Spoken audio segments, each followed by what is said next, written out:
So our grandfather, Paul C. Fisher, was a visionary. He was a pioneer in the pen industry and a perfectionist. And all he wanted to do was perfect the pen. The ballpoint was invented in 1946, a gentleman last name Reynolds. And the pen was working as a pen, but it needed improvement. It needed that extra touch and perfection. And being our grandfather was a machinist, he was able to translate that experience to the ballpoint. And so he started making his own. He tested it against other things in the market. You know, he saw the flaws, like they leaked a lot, or they globbed, or they didn't write smooth. And so he recreated it in his own way with his knowledge and expertise. And that gave him the ambition to develop the first sealed and pressurized ballpoint pen in history. And after many, many years, countless experience, $1 million of his own private money, no commercial investment whatsoever. And that's how it became Fisher Pen. And even then, there was some things he was frustrated with, which is why he pressurized it. And pressurizing it wasn't necessarily for space. He did this before the space race was even really a thing. He was trying to improve it. And so he changed the viscosity of the ink, he changed the shape of the ball, and changed the way it flows through, the ink flows through that pen.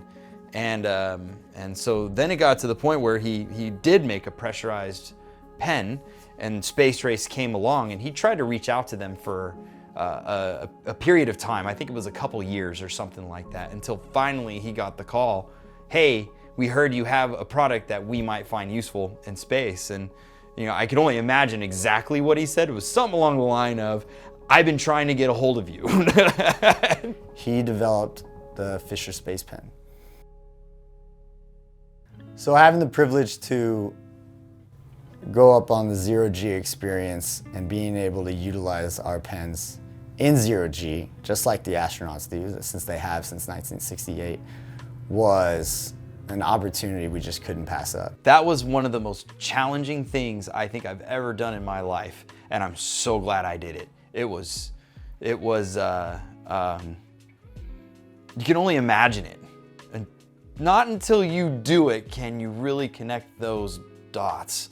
So we're in Fort Lauderdale, Florida. We are going on the zero-G plane. We're gonna be weightless in a little bit here. Anti-gravity like the astronauts. Not technically like the astronauts up in space, but we'll be anti-gravity and we'll finally be able to use our grandfather's invention as it's used. I just got really excited. This is gonna be a wild trip.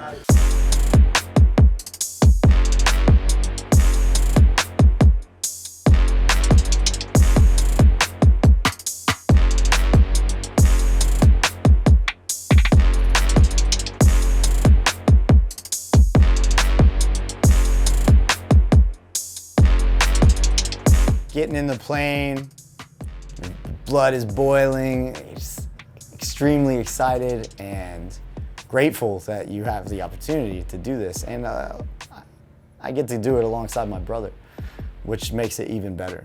And then getting up there and writing in zero-G was just an experience I'll never forget, and actually being able to use our grandfather's pen in zero-G as it was meant for was incredible. You know where my brain and my heart and just everything just kind of like expanded for a quick second?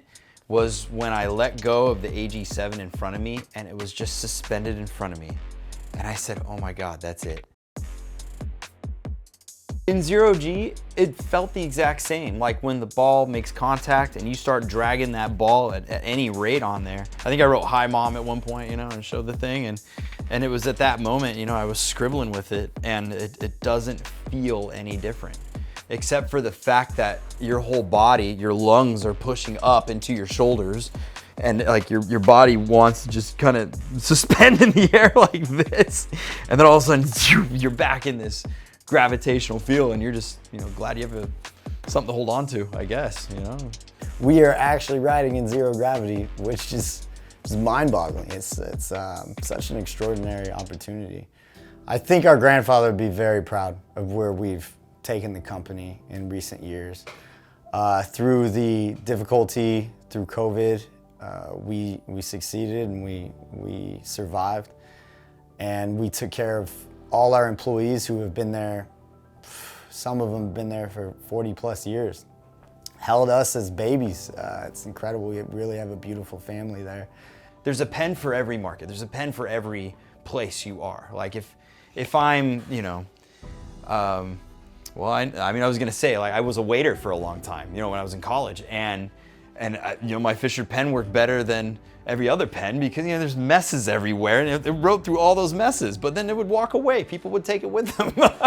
So I mean, are we really like a product of the American dream?